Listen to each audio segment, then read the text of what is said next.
आज हम बात करेंगे जो कि काफ़ी लोगों ने पेशेंट्स ने पूछा है मेरे से कि स्टार्टिंग से एंड तक जो जो चीज़ें चाहिए होता है हेयर ट्रांसप्लांट के बारे में।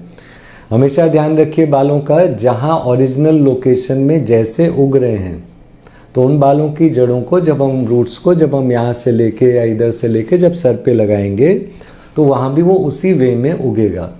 उसके लिए प्रॉपर बायोटिन चाहिए, ओमेगा एसिड चाहिए, कम से कम 20 विटामिन्स और मिनरल्स हैं जो उसके लिए ज़रूरी हैं सिर्फ बनाने के लिए।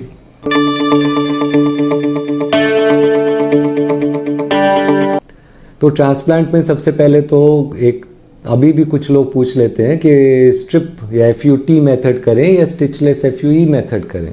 तो देखिए 1997 में मैंने अपना पहला FUE प्रोसेस किया था।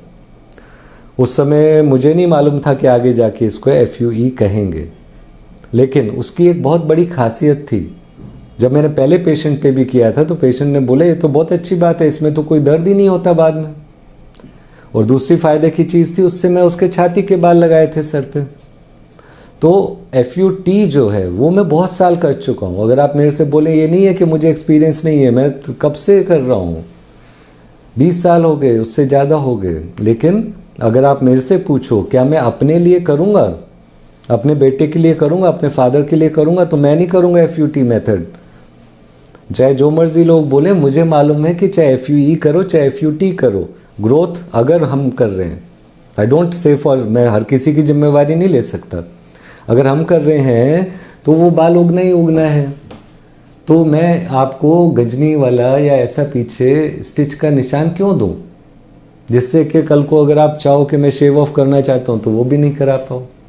एक तो प्रॉब्लम चीज़ हो गया ये कि भाई जो कई बार आते हैं लोग बोलते हैं कि नहीं वो डॉक्टर साहब ने बोल दिया कि स्ट्रिप तो कराना ही कराना है ये।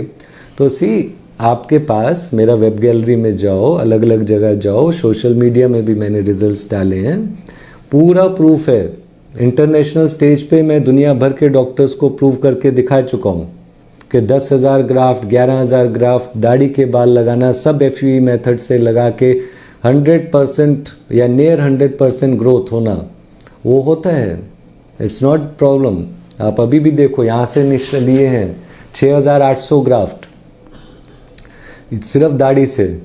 तो ये क्यों मैं आपको बार बार स्ट्रेस कर रहा हूँ कि जब तक आपके पास ये चीज़ नहीं समझें कि भाई हमारे सर पे बाल यानी ग्राफ्ट ज़्यादा चाहिए, थोड़े से नहीं चाहिए। थोड़े से नहीं होगा, ऐसा कोई जादू नहीं होगा कि 2-4 हज़ार ग्राफ्ट से मैं पूरे गंजे आदमी को कुछ ऐसा कर दूं जिससे लगे।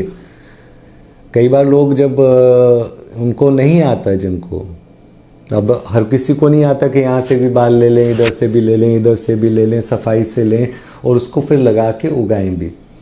तो अगर उनकी काबिलियत नहीं है, अगर वो YouTube से सीखे हुए डॉक्टर्स हैं या 1-2 दिन जाके ठीक है हमने देख लिया और हमको आ गया, पहले तो मैं मानता नहीं कि ऐसे कोई सीख सकता है, लेकिन अगर ऐसे हैं भी तो आप क्या एक ज़्यादा काबिल डॉक्टर को कम काबिल डॉक्टर का ओपिनियन दोगे कि जी डॉक्टर साहब आप तो मुझे बोल रहे हो 7,000 ग्राफ्ट, लेकिन दूसरे डॉक्टर साहब बोल रहे हैं कि 3-4 हज़ार लगाएंगे।